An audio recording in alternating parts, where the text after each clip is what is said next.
Hello बच्चों, ये हमारा part 4 ray optics and optical instrument का। इसमें क्या पढ़ने वाले हैं? लीनियर मैग्निफिकेशन पावर, मतलब रेखीय आवर्धन क्षमता। ये क्या होती है? देखो, जो रेखीय आवर्धन क्षमता मतलब लीनियर मैग्निफिकेशन पावर होती है, वो बेसिकली जो पावर होती है वो लेंस की पावर होती है। लेंस की क्या पावर होती है कि लेंस जब हम किसी चश्मे में एक पावर होती है। देखो, पावर क्या है कि अपने जो आंखों की एक देखने की क्षमता होती है उसको डिफाइन करने के लिए, जब कोई वस्तु में कम धुंधली दिखाई देने लगती है या फिर कैसी मतलब कम दिखाई देने लगती है, दिखना बंद हो जाता है, तो इनमें पावर लेंस का यूज करते हैं। पावर लेंस बेसिकली क्या करते हैं कि जो आपकी आंख है, ये जो आंख है आपकी, उसके सामने कोई लेंस लगा देते हैं। लेंस से क्या होता है कि आपकी जो पावर थी देखने की, मतलब आपको कोई चीज ब्लर दिखाई दे रही है, दूर की चीज ब्लर दिखाई दे रही है, पास की चीज ब्लर दिखाई दे रही है, तो उससे क्या होता था, लेंस की से जो लाइट आती थी, लेंस से होकर लाइट आती थी, वो आपके आई पर पड़ती थी। ठीक है, आई पर पड़ने के बाद यह आपकी रेटिना पर डायरेक्ट रिफ्लेक्ट कर देती थी। ठीक है, तो इससे हमें जो ऑब्जेक्ट है वो क्लियर दिखाई देने लगता था। ये होता है, लेंस सिर्फ इतना करता है कि जो आपकी रेटिना पर लाइट गिर रही थी या पहले गिर जा रही थी या बाद में गिर रही थी, इसका मतलब ये है कि आपकी जो आई से लाइट आई, वो लाइट आपकी रेटिना के पार गिर गई। ठीक है, या फिर रेटिना से पहले गिर गई, आपकी रेटिना ये है उसके पार गिर गई या पहले गिर गई। लेंस का सिर्फ इतना यूज होता है कि वो जो लाइट आ रही है वो सही जगह गिर जाए, मतलब रेटिना पर गिर जाए, मतलब लाइट आए ना पहले गिरे ना बाद में, डायरेक्ट आपकी कहाँ पे गिर जाए, डायरेक्ट आकर रेटिना पर गिर जाए। तो इसे ही कहते हैं लीनियर मैग्निफिकेशन पावर, मतलब जो आंख की पावर होती है, जो लेंस की पावर होती है, इसे कहते हैं लीनियर मैग्निफिकेशन पावर। अब देखो, इसमें एक रिलेशन होता है। इस रिलेशन से क्या होता है, जो हमें ऑब्जेक्ट होता है, ऑब्जेक्ट की हाइट, ऑब्जेक्ट की जो सही हाइट है वो मेजर हमारी आंखों से होती है। जैसे किसी ऑब्जेक्ट को हम देख रहे हैं, ऐसा होता नहीं कि आंख हमारी छोटी है, वो ऑब्जेक्ट भी हमें, मान लिया हम इतने बड़े हैं, ठीक है, और आई का जो रेटिना है वो तो बहुत छोटा पॉइंट होता है, बहुत छोटा होता है। उसमें हम कैसे पूरी वस्तु देख लेते हैं? हम सिर्फ ऐसे पूरी वस्तु देखते हैं जैसे जो लाइट आती है, जो रेटिना अपना आँख का लेंस होता है, उसमें एक पावर होती है जो कि सही मेजरमेंट करता है, मतलब जितनी हाइट है उतनी हाइट को दिखाता है। और हाइट का इशू कब होता है? हाइट का इशू तब होता है जब हमारी आंख में कोई प्रॉब्लम हो जाती है। आंख में प्रॉब्लम की वजह सिर्फ इतनी होती है कि जो लाइट आती है, रिफ्लेक्टेड वाली लाइट आती है, मतलब जो इंसिडेंट रे है, इंसिडेंट होने के बाद आंख पे जब वो रिफ्लेक्ट हुई तो वो पहले या बाद गिर जाती। इसकी वजह से क्या होता है, हमें दूर की वस्तु और पास की वस्तु देखने में प्रॉब्लम होने लगती है। उसको सही करने के लिए हम कोई लेंस का यूज करते हैं, या कॉन्वेक्स या कॉनकेव लेंस का यूज करते हैं। ठीक है, अब जिससे वो आंख पर सही से गिर जाए, उसके लिए हमें क्या करना है, उसके लिए सही पावर का लेंस जरूरी है।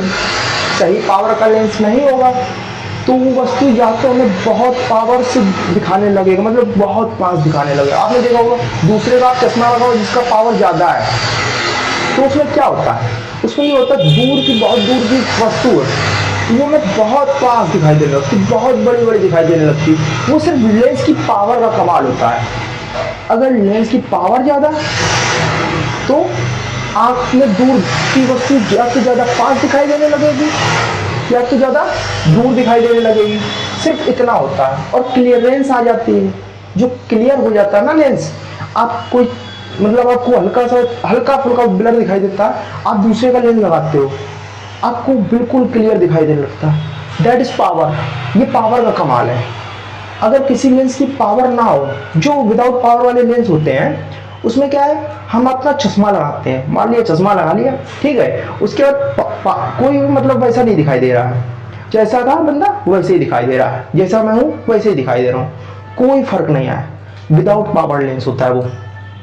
अब देखो इस रेखीय आवर्धन क्षमता क्या होती है, इसकी प्रूविंग देखते हैं। ये मान लिया हमने कॉन्वेक्स लेंस ले लिया, ठीक है। कॉन्वेक्स लेंस क्या करता है, कॉन्वेक्स लेंस रे आती है, इस पर इंसिडेंट होती है, और जो इधर पे पॉइंट होता है सी, उसको मैंने बताया था, ये सी जो होता है उसे या तो कहते हैं प्रकाशित केंद्र हिंदी में, और इंग्लिश में क्या कहते हैं इसको, ऑप्टिकल सेंटर, ठीक है। जो ये लेंस होता है उसका सेंटर, मान लिया ये कोई हमने ऑब्जेक्ट रख दिया ओ डैश,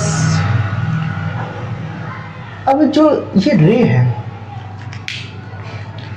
जो रे इंसिडेंट है, रिफ्लेक्शन के बाद क्या करेगी, रिफ्लेक्शन के बाद ये मुड़ आती है ऑप्टिकल सेंटर की तरफ, मुड़ आती है। अब ये मुड़ के जहां पे गिरती है उसे बेसिकली एफ कहते हैं, मतलब फोकल, ठीक है।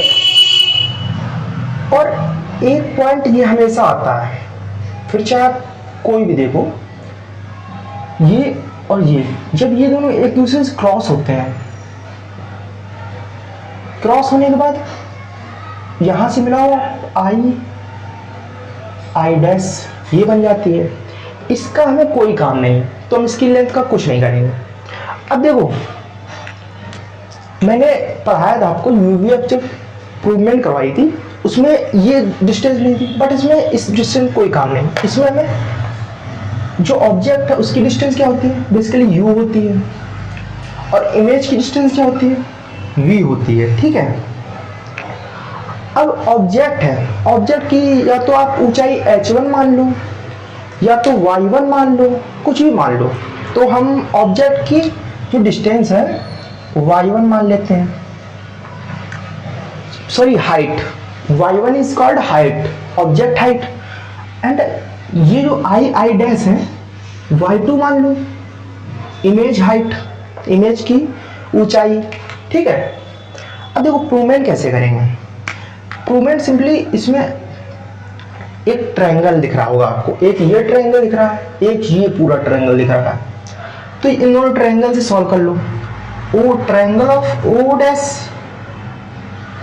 सी, ओ डैश सी एज कौन कौन सा लेना है, आई डैश सी में ट्रायंगल कौन सा, आई डैश सी में, ठीक है। जब ये दोनों ट्रायंगल हो तब मैंने पिछले जब यूवीएफ कराया था तो इसके अपॉन इसमें लिया था, वैसे ही आपको सिंपल लेना है, O dash upon I dash equals CO CO upon में सी आई।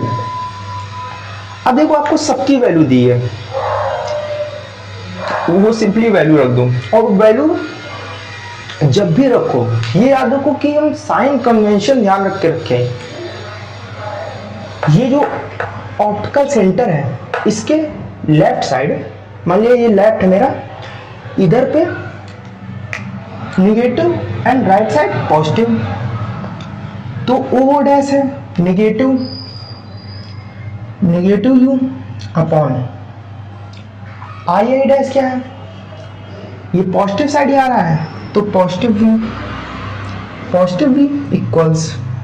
अब मैंने एक चीज और बताई थी, ऑप्टिकल सेंटर के ऊपर पॉजिटिव मतलब प्लस का वाई एक्सिस होता है, ठीक है, यहाँ पे पॉजिटिव एंड नीचे जाओगे नेगेटिव, और हाइट हमें वाई प्लस और वाई माइनस एक्सिस में दिए, तो वाई प्लस में क्या होगा, y1 किसका हो जाएगा, आपका y1 हो जाएगा प्लस का, y1 upon y2 negative Y axis, तो y2 किसका हो जाएगा, माइनस का। अब देखो ये माइनस प्लस तो कैंसिल हो जाएंगे, ठीक है, क्योंकि दोनों साइड हो गए माइनस और प्लस। अब y1, अब इसको पलटा दो, y2 अपॉन y1 इक्वल्स क्या हो जाएगा, ये भी पलट जाएगा, पूरा पलटा है ना, तो v/u हो जाएगा। और जो लीनियर मास मैग्निफिकेशन पावर होती है उसको सिंपली m से डिनोट करते हैं, m equals y2 upon y1 या v/u। और यहाँ पे अगर क्या हो जाए, यहाँ पे हो जाए आपका मिरर की जगह सिर्फ एक चेंज आता था, v/u की जगह आपका माइनस का v/u हो जाता था, बस ये आपकी प्रूविंग हो गई रेखीय आवर्धन क्षमता मतलब लीनियर मास मैग्निफिकेशन पावर की। अब नेक्स्ट पार्ट में मिलेंगे, तब तक के लिए बाय बाय।